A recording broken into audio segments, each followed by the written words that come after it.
Hello दोस्तों, आप सभी का एक बार फिर से न्यूज़ 27 में बहुत बहुत आवास योजना के 8 लाख लोगों के खाते में पीएम भेजेंगे राशि। सम्राट चौधरी का बड़ा बयान, चलिए जानते हैं पूरी जानकारी। झंझारपुर निज प्रतिनिधि उप मुख्यमंत्री सम्राट चौधरी ने कहा कि 24 अप्रैल को आवास लाभुकों की अब तक की सूची को समाप्त कर दी जाएगी। 13,11,000 लोगों के आवास लंबित सूची में बचे हुए 8 लाख लोगों को प्रधानमंत्री नरेंद्र मोदी झंझारपुर से पैसा रिलीज करेंगे। उन्होंने कहा कि बिहार नए एयरपोर्ट से अगले 6 महीने में उड़ान भरने लगेगा, जिसका शिलान्यास प्रधानमंत्री करेंगे। मधुबनी, सहरसा, वीरपुर और मुजफ्फरपुर से एक साथ उड़ान भरनी शुरू हो जाएगी। उन्होंने कहा कि प्रधानमंत्री पिछली बार दरभंगा आए तो दरभंगा से हवाई यात्रा शुरू हुई, एम्स बनने लगा।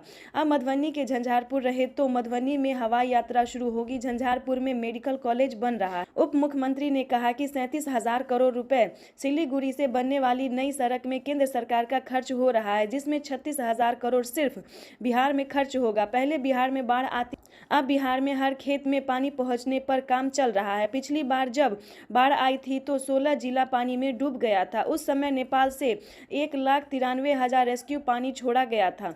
2024 के सितंबर माह में 6.50 लाख रेस्क्यू पानी छोड़ा गया और बिहार में मात्र 56 पंचायत में ही बाढ़ का पानी घुसा। यह बदलाव है। उप मुख्यमंत्री भाजपा जिला कार्यालय में भाजपा कार्यकर्ता संबोधित करते हुए उक्त बातें कही। कार्यक्रम की अध्यक्षता जिला अध्यक्ष बच्चा बाबू कामत कर रहे थे। उन्होंने कहा कि मधुबनी और झंझारपुर के स्टेडियम को नए सिरे से बनाया जाएगा। यह काम भी किया जाएगा। एक डेटा देते हुए उन्होंने बताया कि वर्ष 1990 से 2005 तक बिहार में 94,000 सरकारी नौकरी हुई। 2005 से 2020 तक 7,44,000 सरकारी नौकरी हुई और 2020 से 2025 सरकारी नौकरी का जो वादा किए थे वह चुनाव आने तक 12 लाख सरकारी नौकरी तक जाएगी। केंद्र सरकार 14 लाख करोड़ रुपए 10 साल में।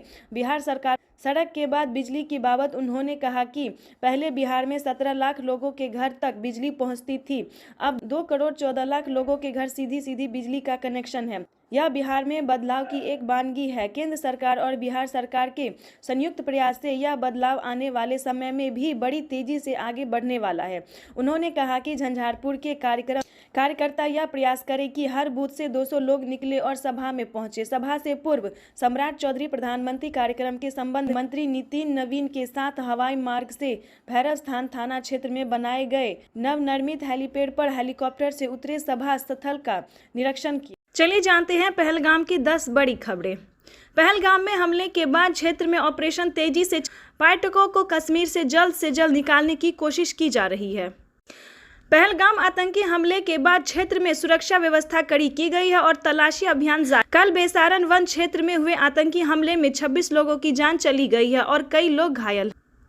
जम्मू कश्मीर के पहलगाम में हुए आतंकी हमले के बाद कर्नाटक के मंत्री संतोष लाड श्रीनगर के लिए रवाना हुए हैं। पहलगाम में हुए आतंकी हमले के बाद पीएम मोदी सऊदी छोड़कर भारत लौट आए हैं। ताजा हालात को लेकर पीएम मोदी ने एयरपोर्ट पर ही एक बैठक जिसमें एनएसए अजीत डोभाल मौजूद रहे। पहलगाम में हुआ आतंकवादी हमले पर ऑस्ट्रेलिया के प्रधानमंत्री एंथनी अल्बनीज ने कहा कि मैं जम्मू कश्मीर में देर रात निर्दोष नागरिक पर हुए भयानक आतंकवादी हमले से स्तब्ध हूं। इस हिंसा का कोई औचित्य नहीं है और ऑस्ट्रेलिया इसकी निंदा करता है। हमारी संवेदनाएं घायलों, शोक मना रहे हैं, परिजनों और प्रभावित सभी लोगों के साथ है।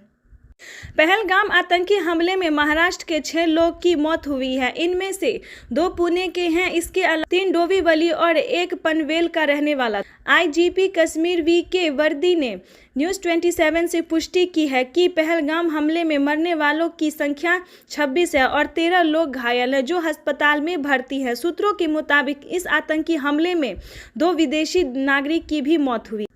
तुम लोगों ने मोदी को सिर पर चढ़ा रखा है। पहलगाम में पर्यटकों पर गोली बरसाते वक्त बोले आतंकी।